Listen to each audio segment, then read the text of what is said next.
Hello students, स्वागत है आप सभी का आपके अपने यूट्यूब चैनल मैथमेटिक्स में। स्टूडेंट्स, आज की इस वीडियो में हम लोग कक्षा 9 वृत्त प्रश्नावली 10C हल करने वाले हैं। पिछली वीडियो में स्टूडेंट्स प्रश्न नंबर 12 तक हम लोग पूरा कंप्लीट कर चुके थे। स्टूडेंट्स, अगर पीछे की वीडियो आप नहीं देखे हुए हैं तो नीचे डिस्क्रिप्शन में आपको लिंक मिल जाएगा, वहां से पीछे की वीडियो देख सकते हैं। और स्टूडेंट्स, अगर आप चैनल पे नए हैं और अब तक आपने चैनल को सब्सक्राइब नहीं किया हुआ तो एक बार चैनल को जरूर सब्सक्राइब करें। वीडियो को स्टार्ट करते हैं स्टूडेंट्स। प्रश्न नंबर 13 है, किसी चक्रीय समलंब चतुर्भुज की सम्मुख भुजाएं बराबर हैं तो सिद्ध कीजिए कि उनके विकर्ण भी बराबर होंगे। अब देखिए यहाँ पे क्या क्या चीजें हमें पता है। यहाँ पे ए बी सी डी एक चक्रीय समलंब चतुर्भुज है, ठीक है, जिसके शीर्ष ए बी सी तथा डी जो कि वृत्त पे क्या है, स्थित हैं। और यहाँ पे और क्या दिया हुआ है आपका कि जो ए बी है वह डीसी के बराबर है, ठीक है। ए बी और डीसी आपस में बराबर हैं और यहाँ पे ए सी और बी डी, ठीक है, इस चतुर्भुज के क्या है, विकर्ण हैं। और हमें यह सिद्ध करना है कि जो एसी और बीडी या विकर्ण है ये आपस में बराबर है। तो देखिए इस प्रश्न को कैसे हल करेंगे स्टूडेंट्स। सबसे पहले लिखेंगे स्टूडेंट्स, दिया है, देखिए क्या दिया हुआ है। ए बी सी डी एक चक्रीय समलंब चतुर्भुज है जिसके शीर्ष ए बी सी तथा डी वृत्त पर स्थित हैं तथा ए बी बराबर सी डी, यह हमें दिया हुआ है। सिद्ध क्या करना है कि विकर्ण एसी बराबर है विकर्ण बीडी के। अब देखिए उपपत्ति में हमें, देखिए उपपत्ति में क्या करेंगे, चूंकि ए बी बराबर सी डी जो कि हमें क्या किया हुआ है, दिया है, क्या है, दिया है, ठीक है। अब देखिए जब यह दिया हुआ है तो यहां से देखिए ए बी यह चाप का चिन्ह है, ठीक है ना, चाप का ए बी चाप बराबर होगा चाप सी डी के, क्योंकि समान जो जीवाएं होती हैं स्टूडेंट्स, ठीक है, समान जो जीवाएं होती हैं वो आपस में क्या होती हैं, समान जीवाएं जो है बराबर चाप काटती हैं, ठीक है। यहाँ पे आप रीजन में लिख सकते हैं कि समान जीवाएं बराबर चाप काटती हैं, इसलिए यहाँ पे चाप ए बी बराबर होगा चाप सी डी के।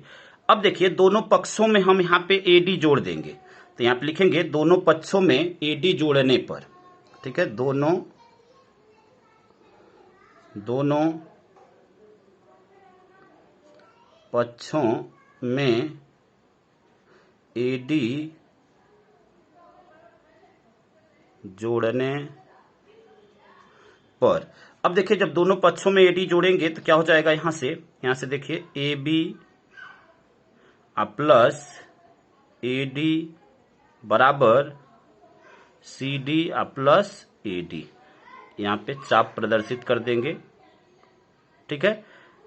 अब देखिए यहां से जब ए बी और, ठीक है, ए बी और ए डी ऐड होगा तो यह क्या हो जाएगा स्टूडेंट्स, देखिए जब ए बी और ए डी, ठीक है, ए डी और ए बी यह दोनों ऐड होगा तो यह क्या हो जाएगा, बी ए डी हो जाएगा, ठीक है, पूरा क्या हो जाएगा, बी ए डी। यानी इन दोनों के ऐड के स्थान पे हम क्या लिख सकते हैं, हम लिख सकते हैं बी ए डी, ठीक है, बराबर। अब देखिए इन दोनों के स्थान पे यहाँ पे क्या है, सी डी, ठीक है, और ए डी, तो इसके स्थान पे हम क्या लिख सकते हैं, सी डी ए, तो यहाँ पे दिखा देंगे सी डी ए, ठीक है, यह दोनों क्या हो गए, बराबर हो गए। अब देखिए अब यहां से हम क्या दिखा सकते हैं, यहां से हम यह भी दिखा सकते हैं कि जो बी डी है वह बराबर होगा किसके, एसी के, जो बी डी है वह बराबर होगा एसी के, क्योंकि यहां पे रीजन में लिख सकते हैं चूंकि समान चाप बराबर समान जीवा,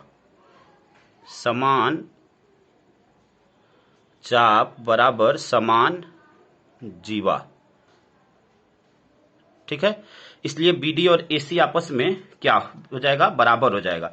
और यहां से और क्या लिख सकते हैं, यहां से अभी लिख सकते हैं, देखिए जब यहां से बीडी और एसी बराबर हो गए और यही हमें क्या करना था, दिखाना भी था, तो यहां से हमें प्रूफ क्या करना था कि विकर्ण एसी विकर्ण बीडी के बराबर है, तो यही विकर्ण है। हम इसको पहले लिखे चाहे बाद में लिखें, बात एक ही है, ठीक है। तो अब यहां से हम इसको क्या लिख सकते हैं, यहां से लिख सकते हैं विकर्ण विकर्ण इसको भी पहले लिखें या चाहे इसको बाद में लिखें, बातें कई। विकर्ण AC बराबर विकर्ण BD, और यही स्टूडेंट्स प्रूफ करना था, तो यहां पे लिख देंगे प्रूव्ड। उम्मीद करते हैं कि यहां तक आपको बिल्कुल अच्छी तरह समझ में आ गया होगा स्टूडेंट्स। अगले प्रश्न को हल करते हैं। अगला प्रश्न आपका प्रश्न नंबर 2 है, यदि समद्विबाहु त्रिभुज के आधार के समांतर कोई रेखा खींचकर त्रिभुज से समलंब काट लिया जाए तो सिद्ध करो कि वह चक्रीय चतुर्भुज होगा। अब यहां पे चित्र को समझते हैं स्टूडेंट्स। देखिए हमें क्या दिया हुआ है, हमें ADE एक त्रिभुज दिया हुआ है जिसमें यह बोला हुआ है कि जो AE है, जो AE लाइन है वह DE के क्या है, बराबर है। ठीक है, और क्या दिया हुआ है कि यहाँ पे जो BC है वह AD के समांतर खींचा गया है। ठीक है, अब यहाँ पे AE पे एक बिंदु B लिया गया है और ED पे एक बिंदु C लिया गया है। ठीक है, ठीक है ना, यहाँ पे AB पे एक बिंदु, AE पे एक बिंदु B और DE पे एक बिंदु C लिया गया। हमें सिद्ध क्या करना है, ठीक है, और यह जो लाइन है यह B और C इसको क्या कर रहे हैं, प्रतिच्छेदित कर रहे हैं। ठीक है, अगर आगे तक बढ़ाएं तो AE को यह बिंदु प्रतिच्छेदित कर रहा है और DE को बिंदु C प्रतिच्छेदित करता है। अब हमें सिद्ध क्या करना है कि ABCD एक चक्रीय चतुर्भुज है, यह हमें सिद्ध करना है। तो देखिए प्रश्न को कैसे हल करेंगे स्टूडेंट्स। सबसे पहले लिखेंगे स्टूडेंट्स, दिया है, देखिए क्या दिया हुआ है, त्रिभुज ADE में AE बराबर DE, BC समांतर AD खींचा, यह AE को B पर तथा ED को C पर प्रतिच्छेदित करती है, जैसा कि चित्र में हमने दिखाया है। हमें सिद्ध क्या करना है कि ABCD एक चक्रीय चतुर्भुज है। अब देखिए उत्पत्ति में क्या लिखेंगे, हम बात करेंगे त्रिभुज ADE में। ठीक है, हम बात करेंगे यहां से त्रिभुज ADE में। ठीक है, तो अब यहां से देखिए क्या लिखेंगे, तो देखिए क्या लिखेंगे, त्रिभुज AED में, त्रिभुज AED में।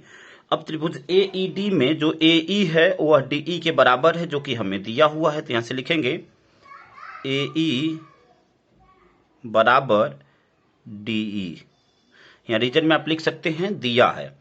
अब देखिए यहां से जब यह दोनों साइडें बराबर हैं तो यहां से देखिए कोण A बराबर होगा किसके, कोण D के। ठीक है, तो यहां से लिखेंगे कोण A बराबर कोण D। ठीक है, अब कोण A कोण D के बराबर कैसे होगा, जब दो साइडें बराबर होती हैं तो उसके कोण भी आपस में बराबर होते हैं, यानी यह साइड और यह साइड बराबर, तो इसके सामने का यह कोण और इसके सामने का यह कोण, यह दोनों कोण आपस में बराबर होंगे। अब देखिए यहां से हम और क्या लिख सकते हैं, यहां से BC और AD एक दूसरे के समांतर हैं, तो यहां पर लिखेंगे BC समांतर AD। अब देखिए जब BC और AD एक दूसरे के समांतर होंगे स्टूडेंट्स, तो यहां से जो कोण 1 है और कोण D है वह क्या होगा, यह दोनों आपस में बराबर हो जाएंगे। देखिए जब BC और AD यह क्या है, एक दूसरे के समांतर हैं, तो देखिए यह कोण और यह कोण आपस में क्या हो जाएगा, बराबर हो जाएगा, क्योंकि यह संगत कोण हो जाएंगे। कोण 1 बराबर कोण D, यहां पे रीजन में आप लिख सकते हैं संगत कोण। अब देखिए यहां से यहां तक का पूरा कोण 180 अंश होगा, क्योंकि यह एक स्ट्रेट लाइन है और स्ट्रेट लाइन पे जो कोण बनता है वह 180 अंश का बनता है, यानी कोण 1 प्लस कोण 2 इन दोनों का सम क्या होगा, 180 अंश होगा। और रीजन में आप लिखना चाहेंगे तो यह लिख सकते हैं कि रैखिक युग्म कोण बना रहा है, तो यहां से लिखेंगे कोण 1 प्लस कोण 2, कोण 1 प्लस कोण 2 बराबर 180 अंश, रीजन में रैखिक युग्म कोण। अब देखिए यहां से देखिए, अब यहां से कोण D और कोण 2 यह भी 180 अंश होंगे, क्योंकि जब यह दोनों समांतर रेखाएं हैं, समांतर रेखा के तिर्यक रेखा के एक ओर का बना कोण है यह। ठीक है, तो यहां से हम क्या लिख सकते हैं, कोण D प्लस कोण 2 बराबर 180 अंश। देखिए जब BC और AD तो समांतर रेखाएं हैं और DE उसको क्या कर रही है, ठीक है, जब DE उसको प्रतिच्छेदित कर रही है तो यह कोण और यह कोण दोनों का सम 180 अंश होगा, क्योंकि तिर्यक रेखा के एक और के बने कोण हैं। ठीक है, अब यहां से देखिए हम क्या लिख सकते हैं। अब कोण D प्लस कोण 2 बराबर 180 अंश। अब अगर हम यहां से हम यह भी लिख सकते हैं कि कोण 1 और कोण 2 इन दोनों का सम क्या होगा, 180 अंश होगा। देखिए यहां से कोण A और कोण 2, ठीक है, कोण A और कोण 2 इन दोनों का सम 180 अंश होगा। अभी रीजन बता रहे हैं आपको क्यों। देखिए रीजन में क्या है कि यहाँ पे जो कोण A है और कोण 2 है, यह चक्रीय चतुर्भुज के सम्मुख कोण है। ठीक है, यह चक्रीय चतुर्भुज के सम्मुख कोण है। तो सम्मुख कोणों का जो योग होता है, अगर हम 180 अंश दिखा दें, हमने दिखा दिया कि 180 अंश है, तो हम यहां से यह कह सकते हैं कि ABCD क्या है, एक चक्रीय चतुर्भुज है, क्योंकि चक्रीय चतुर्भुज के जो सम्मुख कोण होते हैं उनका सम 180 अंश होता है। तो यहां से हमने यह दिखाया कोण A प्लस कोण 2 बराबर 180 अंश, और यह क्या है, चक्रीय चतुर्भुज के सम्मुख कोण है। तो यहां से हम यह लिख सकते हैं, अतः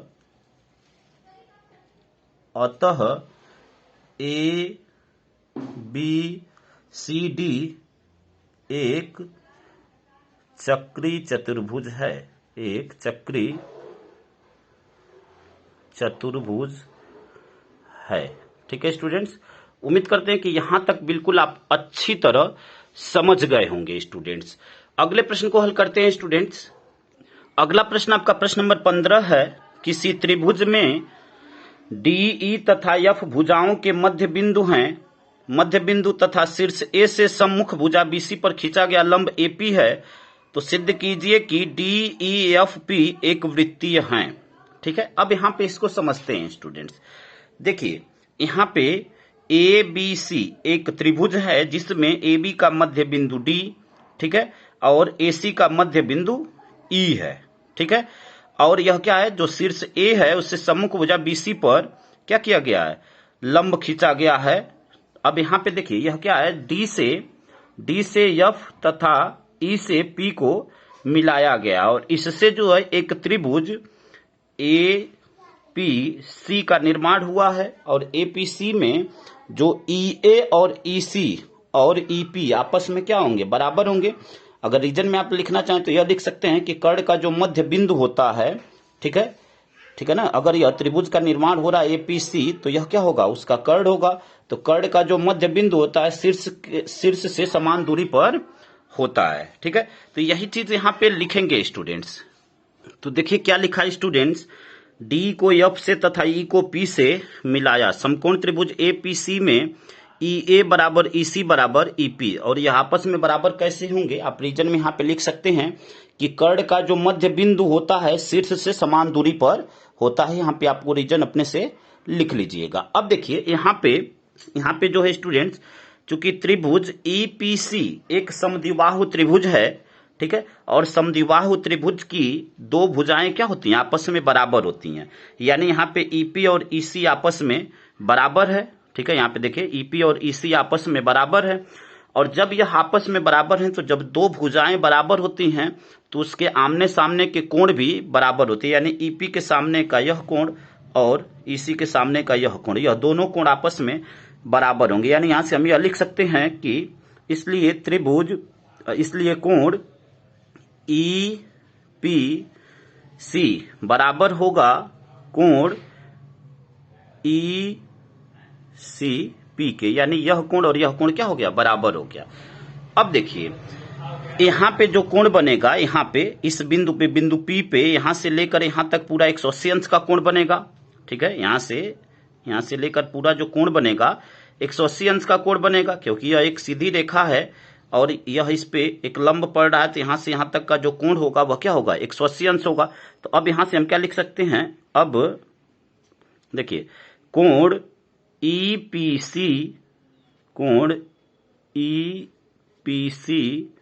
प्लस कोण FPE बराबर 180 अंश। ठीक है, इन दोनों का सम क्या हो गया, 180 अंश। अब देखिए यहां से जो है हम यहां पे क्या कर सकते हैं, EPC के स्थान पे क्या लिख सकते हैं, ECP लिख सकते हैं। तो यहां से क्या लिख देंगे, देखिए EPC के स्थान पे ECP, तो यहां पे लिखेंगे कोण ECP प्लस कोण FPE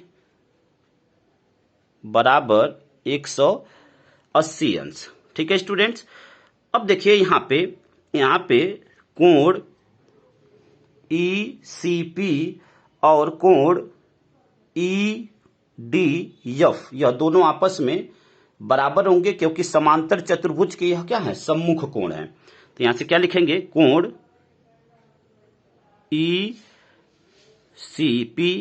ECP बराबर होगा कोण EDF के, कोण EDF के बराबर होगा। रीजन में आप यहां पे लिख सकते हैं स्टूडेंट, समांतर चतुर्भुज के सम्मुख कोण। अब देखिए यहां से जो है, अब देखिए कोण EDF और कोण FPE, ठीक है, इन दोनों का सम क्या होगा, 180 अंश हो जाएगा। देखिए यहां से आप क्या लिखेंगे, कोण EDF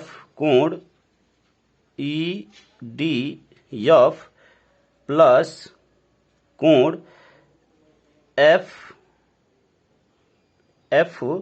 FPE बराबर 180 अंश। ठीक है, और रीजन में आप लिखना चाहें तो लिख सकते हैं कि जो समांतर चतुर्भुज होता है, ठीक है ना, जो चतुर्भुज होता है उसके सम्मुख कोणों का जो योग होता है वह क्या होता है, 180 अंश होता है। ठीक है, तो यहाँ इसका सम और इसका सम, इन दोनों कोणों का सम जो है 180 अंश हो गया।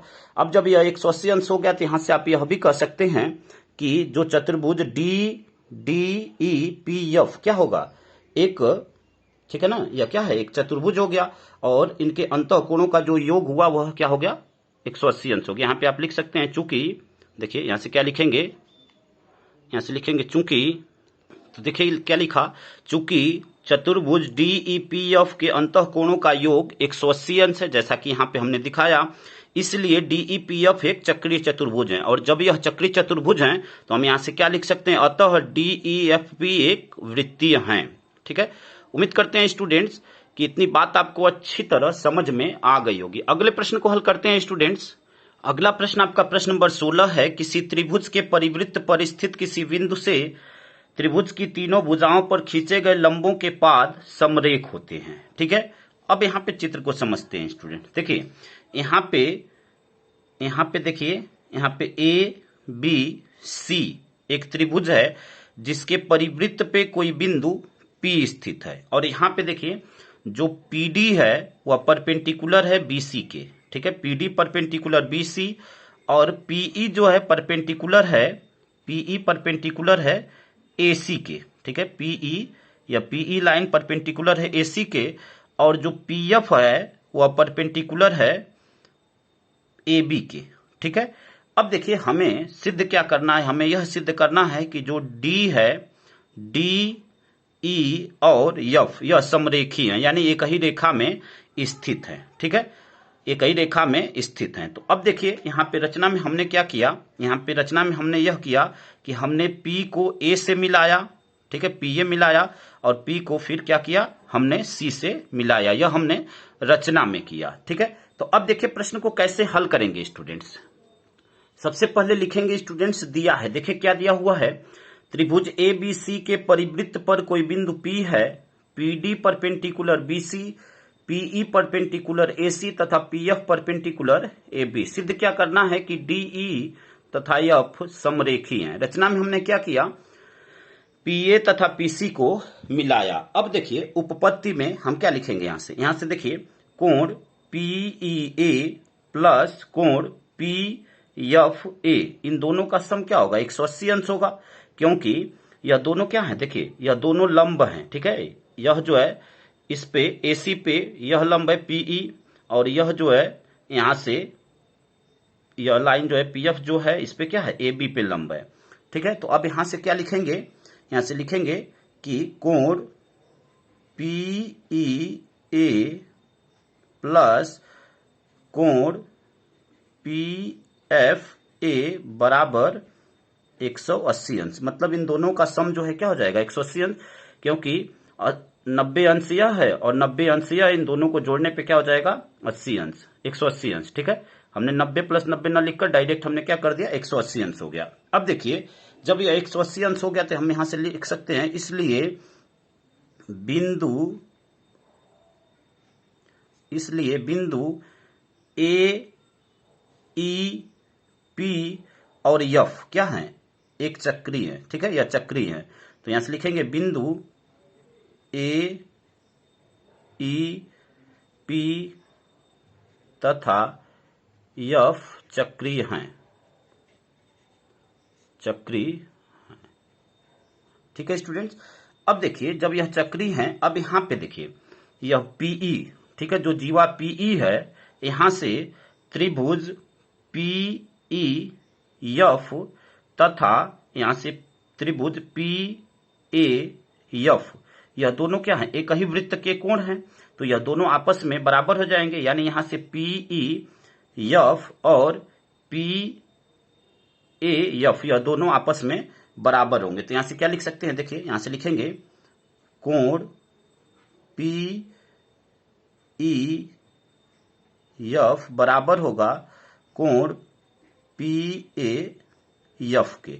यहां पे इसको समीकरण फर्स्ट बना लेंगे। आप रीजन में अगर लिखना चाहें तो यह लिख सकते हैं कि जो पीई एफ और पीए एफ एक ही वृत्त के कोण है, इसलिए आपस में क्या हो जाएंगे, बराबर हो जाएंगे। ठीक है स्टूडेंट्स।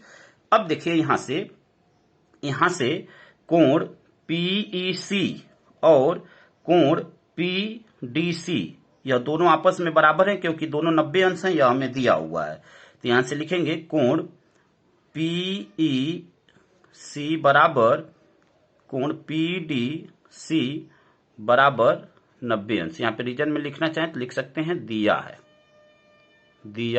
है। ठीक है स्टूडेंट्स, उम्मीद करते हैं कि यहां तक बिल्कुल आप अच्छी तरह समझ गए होंगे। अब जब यह दोनों 90 अंश हैं, तो अगर इसके सम को हम देखें तो इनका सम क्या हो जाएगा, 90 अंश यह 90 अंश यह, तो 180 अंश हो जाएगा। तो यहां से यह हम कह सकते हैं कि पीई डीसी यह क्या है, चक्री है। तो यहां से लिखेंगे इसलिए बिंदु पीई डी तथा सी चक्रीय हैं।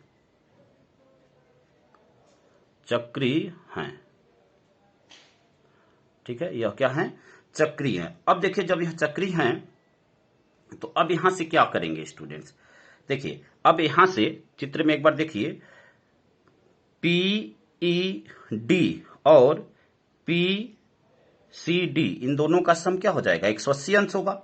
ठीक है, तो यहां से लिखेंगे पी कोण पीई सी कोण पीई डी प्लस कोण पीसीडी बराबर क्या हो जाएगा, 180 अंश।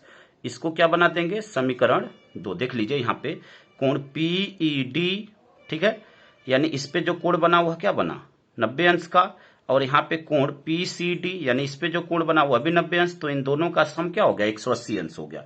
इसको समीकरण 2 बना लेंगे स्टूडेंट्स। अब देखिए यहां से और क्या लिख सकते हैं, यहां से अब क्या लिखेंगे, यहां से कोण पीएबी प्लस कोण पीसीबी बराबर 180 अंश। देखिए कोण पीएबी और कोण पीसीबी इन दोनों का सम क्या होगा, 180 अंश। रीजन में यहां पे लिख सकते हैं कि यह क्या है, सम्मुख कोण है। ठीक है, यहां पे रीजन में आप अपने से लिख लीजिएगा सम्मुख कोण। इसको नेक्स्ट समीकरण बना लेंगे, यह हो जाएगा समीकरण 3। उम्मीद करते हैं स्टूडेंट्स कि यहां तक बिल्कुल आप अच्छी तरह समझ गए होंगे। अब देखिए आगे क्या करेंगे, यहां से समीकरण 2 और 3 से जब किसी समीकरण का एक भाग बराबर होता है तो समीकरण के दोनों भाग क्या हो जाते हैं, आपस में बराबर हो जाते हैं। तो यहाँ पे राइट हैंड साइड में दोनों में 180 अंश है, तो यह दोनों समीकरण आपस में बराबर हो जाएंगे। तो यहां से आप लिख सकते हैं समीकरण 1 तथा 2 से हम डायरेक्ट लिख रहे हैं, यहां से क्या लिखेंगे, कोण पीईडी प्लस कोण पीसीडी बराबर, देखिए दोनों में 180 अंश है, यहाँ पे आपको लिखना है स्टूडेंट, समीकरण 1 तथा 2 से आप लिख लीजिएगा। अब देखिए बराबर में क्या हो जाएगा, कोण पीएबी बी प्लस कोण पी सी बी। ठीक है, अब एक बार चित्र में देख लीजिए, यहां से देखिए, यहां से देखिए कोण पी सी डी और कोण पी सी बी यह आपस में बराबर होंगे, क्योंकि देखिए जो बिंदु डी है वह इसी लाइन पे स्थित है। तो हम क्या कर सकते हैं कि यहां से पी सी बी भी उसी लाइन पे है। देखिए यह बिंदु बी जो है, जिस लाइन पे डी है उसी लाइन पे बी है, तो यह पी सी डी और पी सी बी आपस में बराबर हो जाएंगे। यानी यह दोनों कोण, देख लीजिए यहाँ पे, यह जो दोनों कोण हैं पी सी डी और पी सी बी आपस में बराबर हो जाएंगे। तो इसको हम क्या कर देंगे, कट कर देंगे। अब यहां से आपका क्या आया, यहां से आपका आया कि कोण पीई डी बराबर हो गया कोण पी ए बी के। इसको नेक्स्ट समीकरण बना लेंगे, समीकरण 3 है, तो यह हो जाएगा आपका समीकरण 4। उम्मीद करते हैं स्टूडेंट्स कि यहां तक बिल्कुल अच्छी तरह आप समझ गए होंगे। अब देखिए एक बार चित्र में देखिए, यहां पे चित्र में देखिए, चित्र में क्या है, यहां पे देखिए कोण पी ए एफ और कोण पी ए बी, इन दोनों का सम क्या होगा, 180 अंश होगा, क्योंकि यह क्या है, एक रेखीय कोण बना रहे हैं। ठीक है, तो यहाँ पे वही चीज लिखेंगे। देखिए क्या लिखेंगे यहाँ पे लिखेंगे स्टूडेंट्स, देखिए कोण पी ए एफ प्लस कोण पी ए बी बराबर 180 अंश। रीजन में आप क्या लिख सकते हैं, एक रेखीय कोण। ठीक है, अब देखिए यहां से अब क्या करेंगे, अब यहां पे क्या करेंगे स्टूडेंट, देखिए पीएएफ के स्थान पे हम क्या रख सकते हैं, पीईएफ लिख सकते हैं। देखिए समीकरण एक में क्या है, पीएएफ के स्थान पे पीईएफ, तो यहां पे वही चीज लिखेंगे, यहां से लिखेंगे कोण पीईएफ। यहां पे आप आगे लिख सकते हैं समीकरण 1 से। अब देखिए प्लस पीएबी के स्थान पे क्या लिख सकते हैं, पीईडी लिख सकते हैं। ठीक है, समीकरण 4 से, तो पीएबी के स्थान पे क्या लिख देंगे, कोण पीईडी बराबर 180 अंश। अब देखिए जब इन दोनों कोणों का सम 180 अंश हो गया, तो यहां से हम यह कह सकते हैं कि डी ई और एफ क्या है, समरेख है। ठीक है, क्योंकि 180 अंश जो होता है किसी एक सीधी रेखा पे जो 180 अंश का कोण बनता है, और समरेख का मतलब कि यह जो है एक ही रेखा में स्थित है। तो यहां से क्या लिख देंगे, देखिए अब 180 अंश हो गया, तो यहां से लिख देंगे अतः, देखिए यहां पे अतः डी ई एफ समरेख हैं। ठीक है स्टूडेंट्स, और यही आपको प्रूफ करना था। तो उम्मीद करते हैं कि यहां तक बिल्कुल आपको अच्छी तरह समझ में आ गया होगा स्टूडेंट्स। अगले प्रश्न को हल करते हैं। अगला प्रश्न आपका प्रश्न नंबर 17 है। ओ त्रिभुज ए बी सी का परिकेंद्र है और ओडी भुजा बीसी पर लंब है, सिद्ध कीजिए कि कोण बीओडी बराबर कोण ए। तो अब देखिए यहां पे क्या दिया हुआ है, यहां पे देखिए आपको क्या दिया हुआ है कि जो ए बी सी है वह त्रिभुज के परिकेंद्र पर स्थित हैं, और यहां से यह दिया हुआ है कि जो ओडी है वह बीसी पे क्या है, लंब है। ठीक है, ओडी जो है बीसी पे लंब है। तो अब देखिए, और रचना में हमने यहाँ पे क्या किया, यहाँ पे ओडी जो है बीसी पे लंब है, हमने ओ और डी को क्या कर लिया, मिला लिया। ठीक है, तो अब देखिए प्रश्न को कैसे हल करेंगे स्टूडेंट्स। सबसे पहले लिखेंगे स्टूडेंट्स, दिया है, देखिए क्या दिया हुआ है, ओ त्रिभुज एबीसी का परिकेंद्र है तथा ओडी भुजा बीसी पर लंब है। ठीक है, अब देखिए हमें यहां से सिद्ध क्या करना है, हमें यह सिद्ध करना है कि जो बिंदु डी है भुजा बीसी पर स्थित है, यह हमें सिद्ध करना है। ठीक है, अब उत्पत्ति में क्या करेंगे, देखिए हम लोग बात करेंगे यहां से त्रिभुज ओ डी बी और त्रिभुज ओ डी सी में। तो यहां से लिखेंगे त्रिभुज ओ डी बी तथा त्रिभुज ओ डी सी में। अब देखिए इन दोनों त्रिभुजों में बात करेंगे, तो यहां पे देखिए ओ बी जो है ओ सी के बराबर है, यह कर्ण है। ठीक है ना, यह कर्ण है, यह भुजा जो है ओ बी जो है इस त्रिभुज के लिए कर्ण है, ओ बी डी के लिए कर्ण है, और ओ सी जो है ओ डी सी के लिए कर्ण है। तो यह दोनों आपस में क्या होंगे, बराबर होंगे। ठीक है, तो यहां से लिखेंगे कर्ण ओ बी बराबर, हम इन दोनों त्रिभुजों को सर्वांग सम प्रूफ करना है स्टूडेंट्स। यहां से लिखेंगे कर्ण ओ बी बराबर कर्ण ओसी, कर्ड ओसी। ठीक है, यहाँ पे रीजन में लिख सकते हैं एक ही वृत्त की त्रिज्याएं, क्योंकि यह जो है ओबी और ओसी एक वृत्त की त्रिज्याएं। देखिए यहाँ पे डबल लाइन यानी और दोनों आपस में बराबर हैं। अब देखिए यहाँ से जो है भुजा ओडी जो है भुजा ओडी के बराबर होगा, क्योंकि यह उभयनिष्ठ है दोनों में। तो यहां से लिखेंगे भुजा ओडी बराबर भुजा ओडी। रीजन में आप लिख सकते हैं उभयनिष्ठ। अब देखिए यहां से स्टूडेंट, जब यह दोनों भुजाएं आपस में बराबर हैं, ठीक है, अब यहां का जो कोण होगा, देखिए यहां पे यह भी कोण 90 अंश होगा और यह भी कोण 90 अंश होगा। तो यहां से हम क्या लिख सकते हैं कि कोण ओ डी बी और कोण ओ डी सी यह दोनों क्या होंगे, बराबर होंगे, ये दोनों 90 अंश होंगे। तो यहां से लिखेंगे कोण ओ डी बी बराबर कोण ओ डी सी बराबर 90 अंश। ठीक है, अब यहां पे जब तीन कंडीशन हमें प्राप्त हो गई तो हम कह सकते हैं कि यह दोनों त्रिभुज क्या हो गया, सर्वांगसम हो गया। यहां से लिखेंगे इसलिए त्रिभुज ओ डी बी सर्वांगसम होगा, ठीक है, त्रिभुज ओ डी सी के।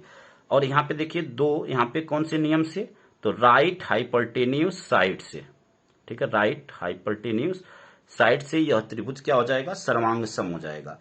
और जब दो त्रिभुज स्टूडेंट सर्वांगसम होते हैं तो उसके संगत कोण भी आपस में क्या होते हैं, बराबर होते हैं। तो यहां से हम यह भी लिख सकते हैं, इसलिए कोण बीओडी, ठीक है, कोण बीओडी ठीक है बराबर होगा कोण सीओडी के। रीजन में आप क्या लिख सकते हैं, सीपीसीटी से, corresponding part of congruent triangle, यानी सर्वांगसम त्रिभुज के संगत अवयव से। इसको समीकरण 1 बना लेंगे स्टूडेंट्स। उम्मीद करते हैं कि यहां तक बिल्कुल आप अच्छी तरह समझ गए होंगे। अब देखिए यहां से क्या लिखेंगे, चूंकि चाप बीसी, ठीक है, जो चाप बीसी है केंद्र ओ पर, ठीक है, त्रिभुज बीओसी तथा परिध पर स्थित बिंदु ए, परिधि पर स्थित बिंदु ए पर कोण ए बनाती है। तो वही चीज यहां पे लिखेंगे स्टूडेंट्स। तो देखिए क्या लिखा है स्टूडेंट्स, चूंकि चाप बीसी केंद्र ओ पर कोण बीओसी तथा परिध पर स्थित बिंदु ए पर कोण ए बनाती है, जो हमने बात बताया वही चीज यहां पे लिख दिया है स्टूडेंट्स। अब देखिए, अब यहां से हम क्या लिख सकते हैं कि कोण बीओसी, ठीक है, कोण बीओसी बराबर होगा 2 कोण ए के। ठीक है, रीजन में आप यहां पे लिख सकते हैं कि किसी चाप द्वारा वृत्त के केंद्र पर बना कोण परिधि पर बने कोण का 2 गुना होता है। रीजन में आपको क्या लिखना है यहां पे कि किसी चाप द्वारा वृत्त के केंद्र पर बना कोण परिधि पर बने कोण का 2 गुना होता है, इसलिए यहां पे 2 मल्टीप्लाई कोण ए हो गया। अब देखिए कोण बीओसी को हम क्या लिख सकते हैं, देखिए कोण बीओसी को हम यह लिख सकते हैं कि कोण बीओडी प्लस कोण सीओडी। तो यहां से वही चीज लिखेंगे स्टूडेंट्स, बीओसी के स्थान पे क्या लिख देंगे, कोण बीओडी प्लस कोण सीओडी बराबर 2 कोण ए, 2 मल्टीप्लाई कोण ए। अब देखिए बीओडी और सीओडी, अब समीकरण 1 में देखिए सीओडी और बीओडी आपस में बराबर है, यानी सीओडी के स्थान पे हम क्या लिख सकते हैं, बीओडी लिख सकते हैं। ठीक है, तो यहां से हम क्या लिखेंगे, यहां से अब क्या कर देंगे, देखिए यहां से कोण बीओडी प्लस सीओडी के स्थान पे क्या कर देंगे, कोण बीओडी लिख देंगे समीकरण 1 से, कोण बीओडी बराबर 2 मल्टीप्लाई कोण ए। अब देखिए बीओडी, ठीक है, जब ऐड होगा तो क्या हो जाएगा, 2 कोण बीओडी हो जाएगा। तो अब यहां से वही चीज लिखेंगे, देखिए यहां से लिखेंगे 2 कोण बीओडी बराबर 2 कोण ए। अब 2 से 2 क्या हो गया, कट गया स्टूडेंट्स, तो यह क्या आ गया, कोण बीओडी बराबर कोण ए। ठीक है, और यही आपको प्रूफ भी करना था, तो यहां पे लिख देंगे प्रूव्ड। ठीक है, यही आपको प्रूफ करना था। आपको प्रूफ क्या करना था कि जो कोण बीओडी, आपको यह प्रूफ करना था कि यहां पे बिंदु डी भुजा बीसी पर स्थित है। तो यहां पे हमने दिखा दिया। आपको यही सिद्ध करना था कि क्या सिद्ध करना था। देखिए यहाँ पे कोण BOD बराबर कोण ए, तो हमने यहाँ पे दिखा दिया कोण BOD बराबर कोण ए, और यही आपको प्रूफ करना था। तो उम्मीद करते हैं स्टूडेंट्स कि यहाँ तक आपको बिल्कुल अच्छी तरह समझ में आ गया होगा। बाकी के बचे हुए प्रश्नों को स्टूडेंट्स हम अगली वीडियो में कंप्लीट करेंगे। स्टूडेंट्स वीडियो आपको अच्छा लगा तो वीडियो को लाइक, शेयर और कमेंट करिए, और अपने दोस्तों तक अधिक से अधिक मात्रा में शेयर करिए ताकि उनकी हेल्प हो सके। धन्यवाद स्टूडेंट्स। जय हिंद, जय भारत, और चैनल को सब्सक्राइब करना ना भूलिए।